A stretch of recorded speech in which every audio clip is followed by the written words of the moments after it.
Good morning all of you. देखो, अपन ने chapter 1 पढ़ लिया था, लेकिन अभी जो चैप्टर अपन पढ़ेंगे वो कंप्लीटली चैप्टर पढ़ेंगे, राइट। पूरा चैप्टर पढ़ेंगे, एक साथ पढ़ेंगे, जिससे आपको और क्लियरेशन हो जाए।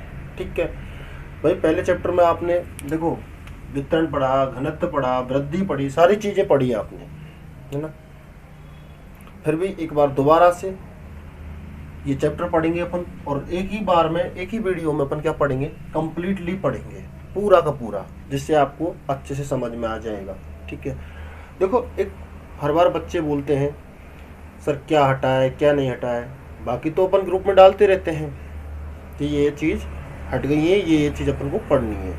बाकी एक बार और चर्चा कर देता हूँ मैं आपको कि जो भारत का अपन भूगोल पढ़ रहे हैं उसमें अपन पढ़ेंगे चैप्टर नंबर जो है वो 13 है, ये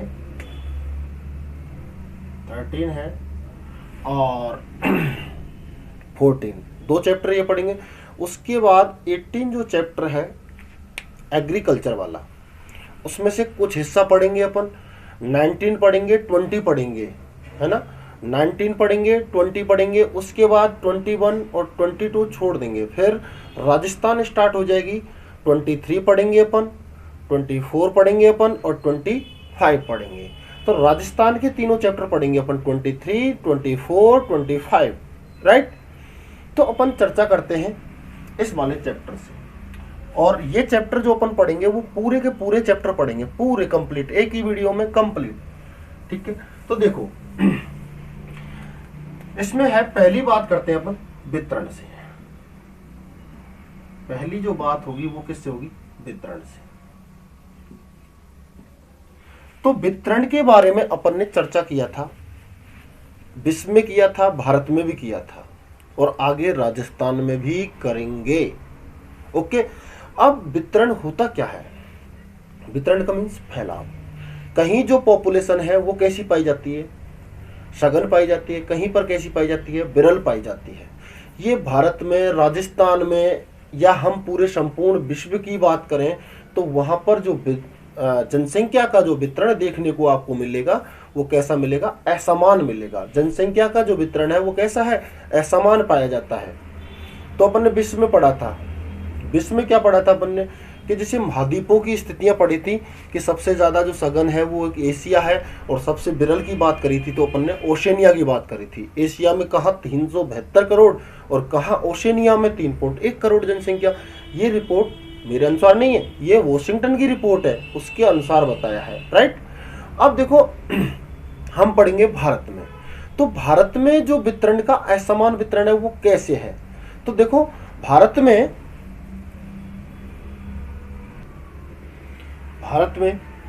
5 राज्य, कौन कौन से, उत्तर प्रदेश, महाराष्ट्र, है ना, बिहार, पश्चिम बंगाल एंड आंध्र प्रदेश। कितनी स्टेट, 5 स्टेट। कितने हैं, 5 राज्य हैं, केवल और केवल कितने, 5 राज्य।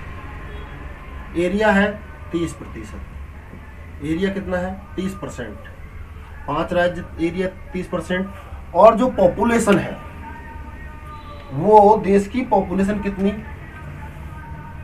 पॉपुलेशन की अपन बात करें तो वो है 50%। कितने प्रतिशत है, 50%। देखो हो गया है समान। भाई भारत में 28 राज्यों की बात करें, 29 हो गए थे राज्य, ये मत कहना सर क्या पता 28 पढ़ा रहे हैं, 29 हो गए थे, लेकिन जो जम्मू है उसको पुनः क्या कर दिया, केंद्र शासित।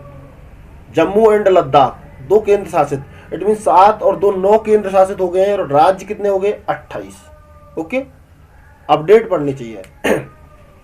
तो ये 5 राज्य, कौन कौन से 5 राज्य हैं साहब, ये देखो चर्चा करते हैं 5 राज्यों की। उत्तर प्रदेश, महाराष्ट्र, बिहार, पश्चिमी बंगाल और आंध्र प्रदेश। ये 5 राज्य जिसमें देश की कितने परसेंट जनसंख्या निवास है, 50% जनसंख्या क्या करती है, निवासित है। 50% जनसंख्या निवासित है कितने राज्यों में? 5 राज्यों में। केवल और केवल अपन किन की बात कर रहे हैं? उत्तर प्रदेश, महाराष्ट्र, बिहार, पश्चिम बंगाल, आंध्र प्रदेश। केवल 5 राज्य हैं जिनमें एरिया तो कितना आता है देश का? 30%। कितना आता है? 30%। और जो पॉपुलेशन है वो कितनी है? 50%। वहीं 10 पर्वतीय राज्य, कितने? 10 राज्य कौन से हैं? पर्वतीय। पर्वतीय है। एरिया तो कितना है? 16%। एरिया तो कितना है? 16% है। और जनसंख्या की हम बात करें तो कितनी है? 4%। जनसंख्या कितनी निवासित है? 4%। अब असमान हुआ नहीं हुआ? तो कहने का मतलब यह हुआ कि वितरण जहां पर मानव की आवश्यकताओं की पूर्ति हेतु संसाधन आसानी से उपलब्ध होते हैं उन क्षेत्रों में पॉपुलेशन सघन होती है, और जहां पर उपलब्ध नहीं होते हैं उन क्षेत्रों में पॉपुलेशन क्या पाई जाती है? कम पाई जाती है, जिसके कारण भारत का जो जनसंख्या वितरण है वो कैसा है? असमान। असमान। वितरण कैसा है साहब? असमान है। राइट। यहां कोई दिक्कत है आपको? वितरण का पता लग गया, असमान है। पॉपुलेशन की जो आंकड़े हैं वो आपको नोट्स में क्या करवा देंगे? अपन उपलब्ध करवा देंगे। राइट। यहां तक कोई दिक्कत? अब इसको प्रभावित करने वाले कारक, वितरण को प्रभावित करने वाले कारक। जनसंख्या वितरण को कहां पर? भारत में प्रभावित करने वाले कारक।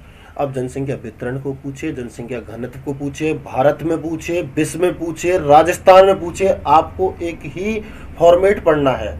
आप अलग अलग फॉर्मेट पढ़ोगे आप गलती कर बैठोगे, है ना। एनसीईआरटी जो आगे नया सिलेबस आएगा उसमें सेम का सेम फॉर्मेट मिलेगा, और आपको कंपटीशन, चाहे आप यूपीएससी दें या आगे जाके कुछ भी करें, कंपटीशन की दृष्टि से भी एनसीईआरटी क्या रहेगी? आपके लिए महत्वपूर्ण योगदान देगी। राइट।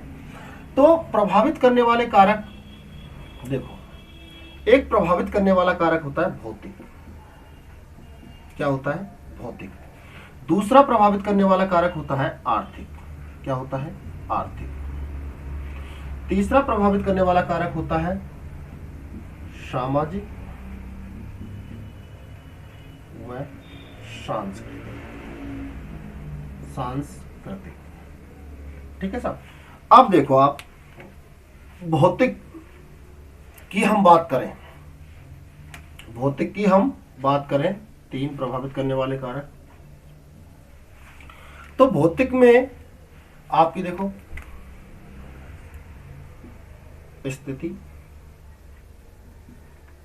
स्थिति, उसके बाद जलवायु, उसके बाद मृदा, जल, ये सब किस में आ जाएंगे? भौतिक में आ जाएंगे। किस में आ जाएंगे सब? भौतिक में। स्थिति है, जलवायु है, मृदा है, जल है। आर्थिक में नगरीयकरण,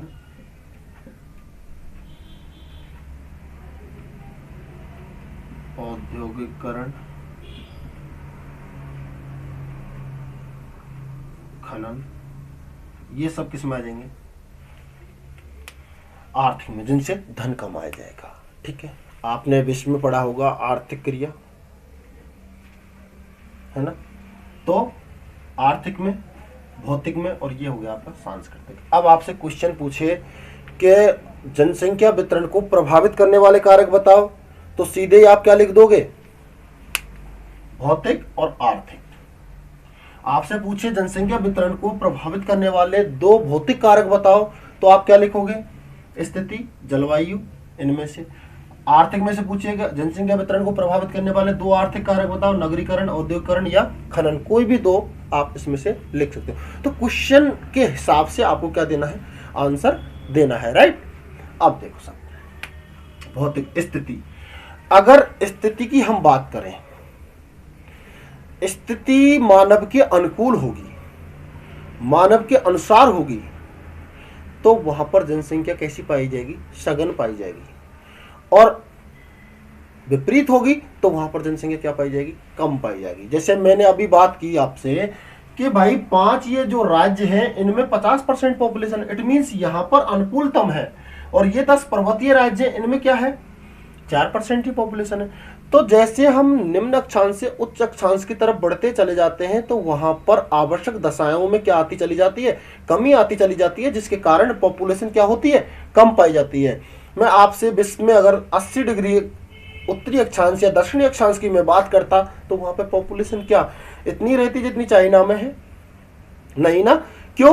क्योंकि उसकी स्थिति क्या है? विपरीत है, अनुकूल नहीं है, इसलिए क्या है? कम। जलवायु मनुष्य के अनुसार अगर क्लाइमेट होगा तो पॉपुलेशन सघन, और नहीं होगा तो विरल पाई जाएगी। मृदा उपजाऊ मृदा होगी तो सघन जलवायु, सघन जनसंख्या, और अनुपजाऊ होगी तो विरल जनसंख्या। जल आसानी से उपलब्ध हो रहा होगा वहां पर सघन जनसंख्या पाई जाएगी, और उपलब्ध नहीं हो रहा होगा वहां पर विरल जनसंख्या पाई जाएगी। ठीक है। नगरीकरण, तो देखो नगरों में क्या है? आवश्यक दशाएं जो मानव को चाहिए, मूलभूत आवश्यक जो दशा है वो उपलब्ध हो जाती हैं, जिसके कारण पॉपुलेशन नगरों में क्या होती जा रही है? सघन होती जा रही है, और गांवों में क्या होती जा रही है? विरल। नगरीकरण। दूसरा औद्योगिकरण, उद्योग धंधों में रोजगार के लिए क्या है? लोग आते हैं, जिसके कारण सघन, और जहां से आते हैं वहां पर क्या हो जाती है? विरल हो जाती है। खनन, खनन क्षेत्रों में काम करने के लिए लोग आते हैं, जिसके कारण खनन क्षेत्रों में सघन, और जहां से आ रहे हैं वहां पर क्या हो जाती है? विरल। अब समाज, संस्कृति, अपन रहन सहन, खान पीन, वेशभूषा, धर्म आदि के कारण भी क्या है? जनसंख्या क्या होती रहती है?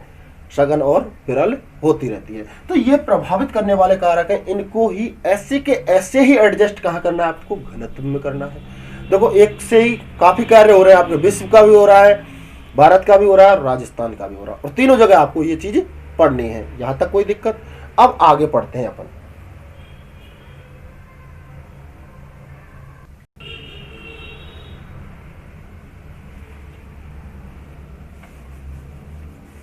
आगे लेते हैं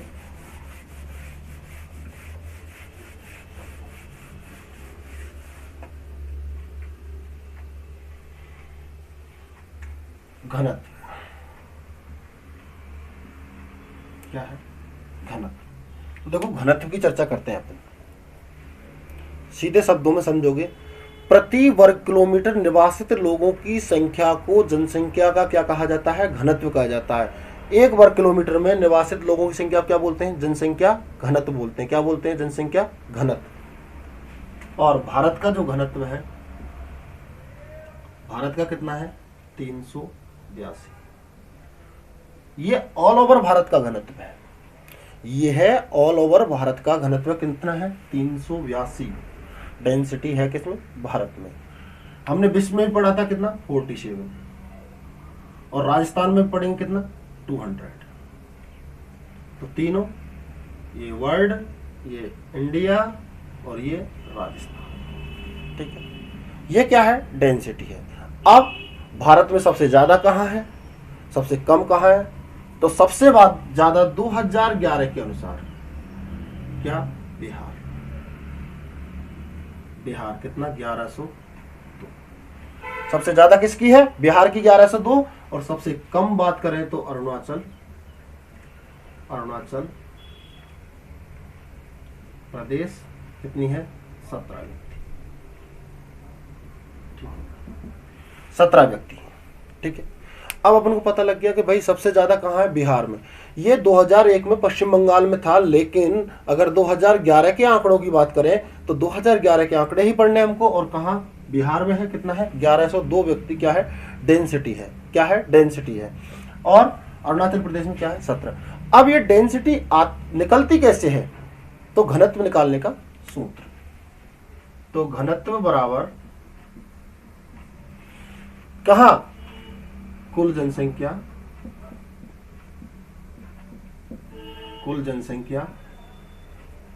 बटे कुल क्षेत्र। देख लो आप, कुल जनसंख्या बटे कुल क्षेत्रफल। अब किसी क्षेत्र की जनसंख्या आपको दे दी, माना कि 1.5 लाख, कितनी है, ये 1.5 लाख है। कुल जनसंख्या कितनी है, 1.5 लाख। और उस क्षेत्र का क्षेत्रफल कितना दे दिया आपको, 1500। कितना दे दिया, 1500। जो भी है आपको क्वेश्चन में आएगा। जैसे किसी क्षेत्र की जनसंख्या कितनी थी, 1.5 लाख, क्षेत्र कितना है, 1500। अब बताओ घनत्व क्या होगा। तो सीधी सी बात है, 2 जीरो से 2, 15 से एक बार, तो क्या आ जाएगी डेंसिटी, 100 व्यक्ति प्रति वर्ग किमी। इस तरह से ये सूत्र लगाया, सीधे ही क्या कर देंगे अपन, क्वेश्चन निकाल देंगे। कोई दिक्कत आएगी आपको, इस तरह से आपको निकालना है, ठीक है। अब देखो आगे, वही केंद्र शासित में सबसे ज्यादा क्या है, दिल्ली। कौन है, दिल्ली। कितना, 11,297। सबसे ज्यादा डेंसिटी है दिल्ली की, 11,297। और अगर अपन कम की बात करें तो क्या है, अंडमान निकोबार या निकोबार द्वीप, अंडमान निकोबार। कितना है कम, 46। कितना है कम, 46। यहां तक कोई दिक्कत आई आपको, देख लो आप। देखो सब डेंसिटी की बात कर रहे हैं, सबसे ज्यादा 2011 बिहार की 1102 व्यक्ति प्रति वर्ग किमी, अरुणाचल 17 व्यक्ति। ये तो स्टेटों की बात हो गई। अगर केंद्र शासित की बात करूं तो सबसे ज्यादा दिल्ली 11,297 और अंडमान निकोबार 46 व्यक्ति। घनत्व का सूत्र क्या था, कुल जनसंख्या बटे कुल क्षेत्रफल। तो माना कि किसी क्षेत्र की जनसंख्या क्या है, 1.5 लाख है, 1,50,000 है, और उस क्षेत्र कितना है, 1500 वर्ग की। अब क्या निकालना है, डेंसिटी। तो 1500 से डिवाइड किसको कर दिया, 1.5 लाख को, कितनी वर्ग किमी आ गई, 100। ये आपको इस तरह से सवाल भी पूछ सकता है। इससे आगे चलते हैं हम।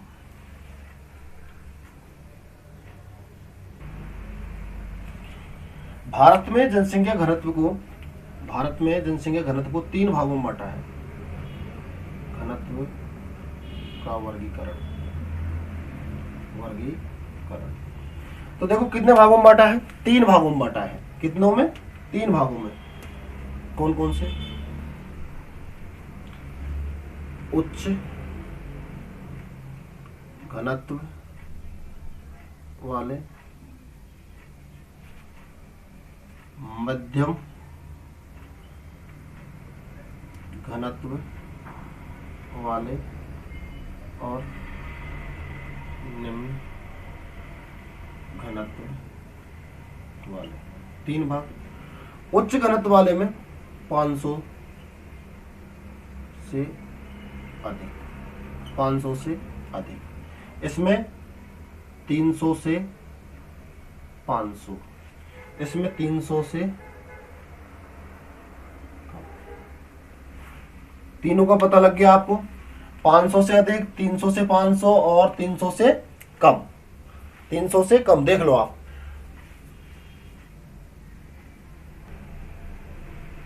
पाँच सौ से अधिक, तो 500 से अधिक में अपन बात करें तो बिहार अपने देखा, तो सबसे पहले बिहार 2000, उसमें कितना, एक में क्या था, पश्चिम बंगाल, तो पश्चिमी बंगाल। बिहार पश्चिम बंगाल दोनों, ये तो ध्यान रहेंगे ही रहेंगे आपको, है ना। उसके बाद अपन बात करेंगे, क्या था उसमें अपन ने वितरण पढ़ा था, उत्तर प्रदेश। उत्तर प्रदेश डेंसिटी ज्यादा है उत्तर प्रदेश की। उसके बाद हरियाणा, हरियाणा, और एक तमिलनाडु भी है जहां पर बागाती कृषि की जाती है। तमिलनाडु का क्षेत्र जहां क्या की जाती है, बागाती कृषि की जाती है। ये क्षेत्र भी क्या है, 500 से अधिक है। तो क्षेत्र भी पता लग गया, उच्च डेंसिटी वाले में कितनी होती है ये भी पता लग गया। अब आ जाओ साहब 300 से 500 में कितने में आओगे, 300 से 500 में। 300 से 500 वाले की अपन बात करें तो महाराष्ट्र,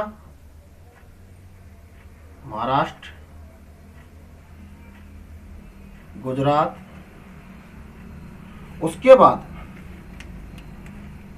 तेलंगाना, ये क्षेत्र किस में आ जाएंगे, 300 से 500 वाले क्षेत्र में। और 300 से कम में जैसे ही आते हैं तो सबसे पहले आ जाओ आप मध्य प्रदेश, एमपी, मध्य प्रदेश, ठीक है, छत्तीसगढ़,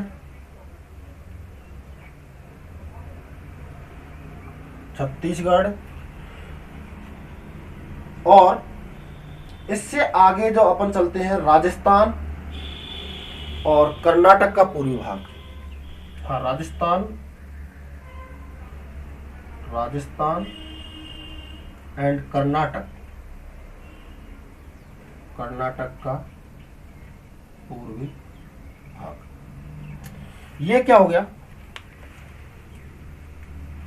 डेंसिटी का वर्गीकरण। देख लो आप, अच्छे से देख लो, कोई दिक्कत है तो बताओ मुझे। ये किसका हो गया, इसका, ठीक है। अब इससे आगे वही कहानी है। देखो रिवाइज करवाओगे तो मैं कर भी दूंगा, ठीक है, फ्राइडे सैटरडे को। बाकी जो आपने वितरण में प्रभावित करने वाले क्या पढ़े थे, कारक पढ़े थे, वही के वही सेम किस में पढ़ोगे, इसके प्रभावित करने वाले में। घनत्व एंड वितरण को प्रभावित करने वाले कारक आप क्या पढ़ोगे, सेम के सेम पढ़ोगे, है ना। तो इसके आगे जो अपन पढ़ेंगे वो वितरण को, घनत्व को प्रभावित करने वाले क्या पढ़ेंगे, कारक पढ़ेंगे। कोई दिक्कत यहां तक। अब चलते हैं साहब आगे। देखो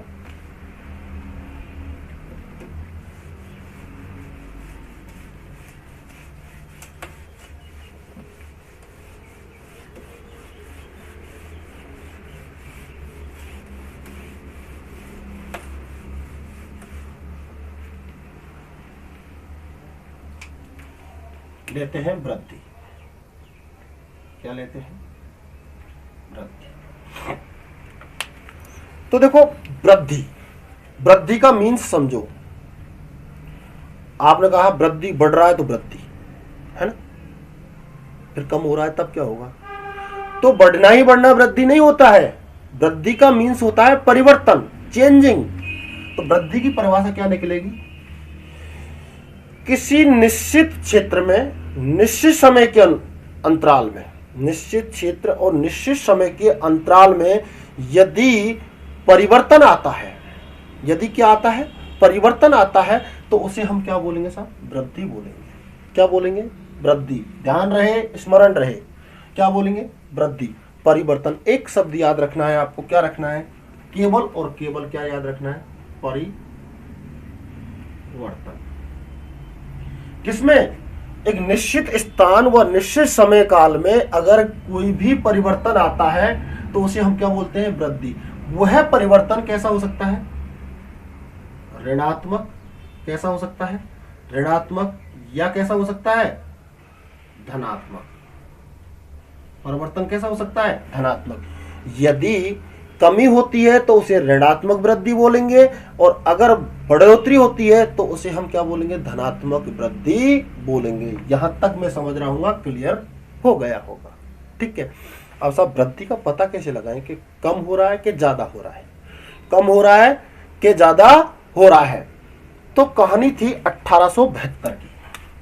कहानी कब की, 1872। 1872 में काल था लॉर्ड मेयो का, लॉर्ड मेयो का। और लॉर्ड मेयो के काल में क्या है, पहली जनगणना हुई थी 1872 में, पहली जनगणना हुई थी, लेकिन वो व्यवस्थित ढंग से नहीं हो पाई थी। उसके बाद जो काल आरंभ हुआ था वो हुआ था 1881 का, और 1881 में आ गया था लॉर्ड रिपन। और लॉर्ड रिपन ने व्यवस्थित ढंग से क्या करवाई थी, जनगणना करवाई थी। और इस जनगणना के आधार पर हर 10 वर्ष में, कितने में, हर 10 वर्ष के बाद क्या होती है, हर 10 वर्ष में जनगणना होती है। अभी हम आंकड़े पढ़ रहे हैं 2011 के, और आने वाले समय में पढ़ेंगे हम आंकड़े 2021 के। तो 10 साल के अंतराल में क्या होती है, वृद्धि की क्या करवाई जाती है, गणना करवाई जाती है, राइट।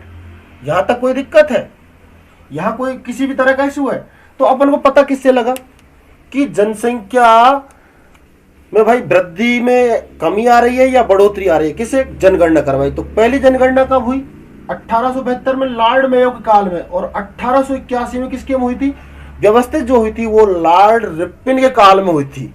किसके काल में हुई थी? लॉर्ड रिपन के काल में हुई थी। अब देखो आगे चलते हैं।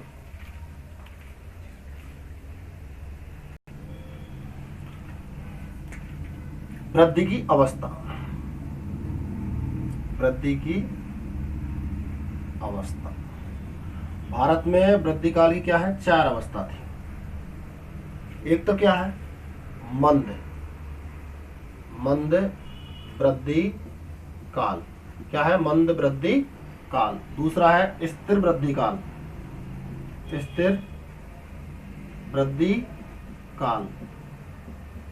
और तीसरा है तीव्र वृद्धि काल, तीव्र वृद्धि काल। देखो पहला जो काल है वो कैसा है? मंद वृद्धि काल, दूसरा स्थिर वृद्धि काल, तीसरा तीव्र वृद्धि काल, और चौथा जो काल था वो है घटता वृद्धि काल या घटती वृद्धि काल। घट वृद्धि काल। 4 काल हो गए। पहला मंद वृद्धि काल, दूसरा स्थिर वृद्धि काल, तीसरा तीव्र वृद्धि काल, और चौथा है घटती वृद्धि काल।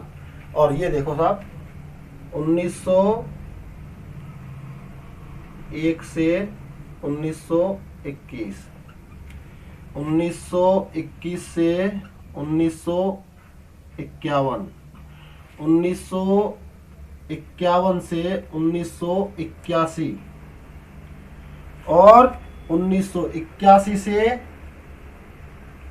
2011, इट मीन्स वर्तमान तक। 4 काल है, 1901 से 21, 21 से 51, 51 से 81, 81 से 2011। तो पहला मंद वृद्धि काल। मंद वृद्धि काल में हम बात करें तो कुछ तकनीकी वगैरह थी नहीं, तो जन्म मृत्यु दर क्या थे? उच्च स्थिति में थे, जिससे क्या है भाई तकनीकी नहीं थी तो मृत्यु दर तो होगी। अब जब तकनीकी नहीं है तो चिकित्सालय नहीं है, और चिकित्सालय नहीं है तो मृत्यु दर। उसके अलावा क्या हो गई थी? महामारी आ गई थी इस काल में। क्या आ गई थी? महामारी आ गई थी यहां पर। अब जब महामारी आई तो जिससे लोगों में क्या हुई? नेगेटिव वृद्धि हुई। इसमें जो वृद्धि दर की जो रेशियो रहा था वो रेशियो था 0.27%। 0 कितना था? 27 था। ठीक है। अब जैसे ही हम आगे बढ़े, कहा? स्थिर वृद्धि काल में। स्थिर कब रही? 1921 से 51। थोड़ी सी क्या बढ़ने लगी? तकनीकी बढ़ने लगी। और जब थोड़ी सी तकनीकी बढ़ने लगी तो तकनीकी के साथ यहां पर क्या है? उन महामारी वगैरह पर क्या किया? रोकथाम हुई। और रोकथाम हुई तो यहां पर वृद्धि दर जो थी वो थी 1.45। कितनी थी? 1.45। इससे जनसंख्या का महाविभाजक काल कहा जाता है। जनसंख्या का क्या कहा जाता है? महाविभाजक काल कहा जाता है। यहां पर जनसंख्या देखो एकदम टर्निंग आया, यहां तो माइनस में जा रही थी और यहां पर स्थिर हो गई, और वृद्धि दर की जो रेशियो था वो कितना था? 1.45 था। तो ये क्या है? थोड़ी सी बढ़ी। तो पहला विभाजक हुआ था, कहां जा रही थी माइनस में, कहां बढ़ने लग गई, तो विभाजक काल। तो 1921 को जनसंख्या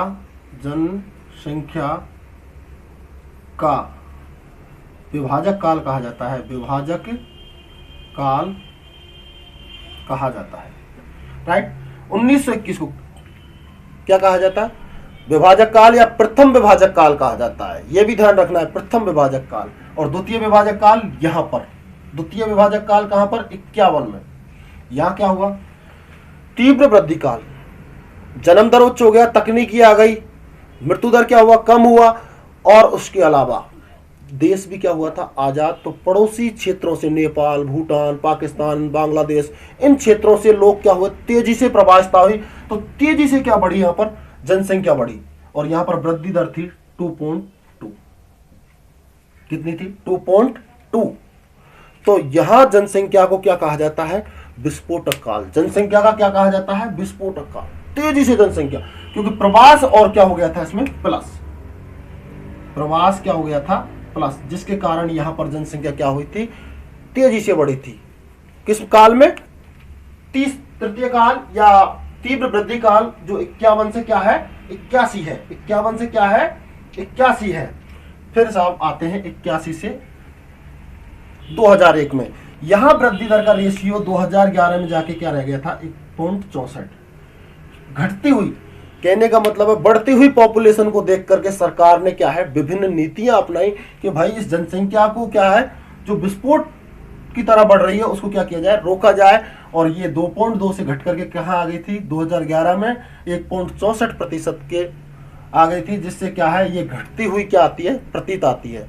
देख लो आज की स्थिति में गवर्नमेंट सर्वेंट या चुनाव वगैरह लड़ने वालों के बच्चों का क्या आकलन रहता है? 2 बच्चे हो तो ही वो सरकारी सेवा में क्या हो सकता है? सेवारत हो सकता है। तो यहां पर आकर के क्या हो गई थी? घट गई थी। यहां तक कोई दिक्कत है किसी भी तरह की? ये कंप्लीट चैप्टर है पूरा। अपन ने क्या पढ़ा है? लेसन 13 पढ़ा है, जनसंख्या का वितरण, घनत्व, वृद्धि, है ना। पहले अपन 10-10 या 12-12 मिनट के जो टॉपिक पढ़ रहे थे, उन टॉपिकों को मैंने क्या है? एक साथ मिला के पढ़ाया है। ज्यादा से अच्छे से समझ में आएगा आपको। और इसको वीडियो को 1-2 बार पूरा देखें। ऐसा नहीं कि लंबा वीडियो है, अरे सर ने तो बहुत लंबा वीडियो डाल दिया, अपन नहीं देखें। तो इसको अच्छे से देखोगे तो आपको अच्छे से क्या आ जाएगा? समझ में आ जाएगा। Thank you. मिलते हैं अगली क्लास में। तब तक के लिए क्या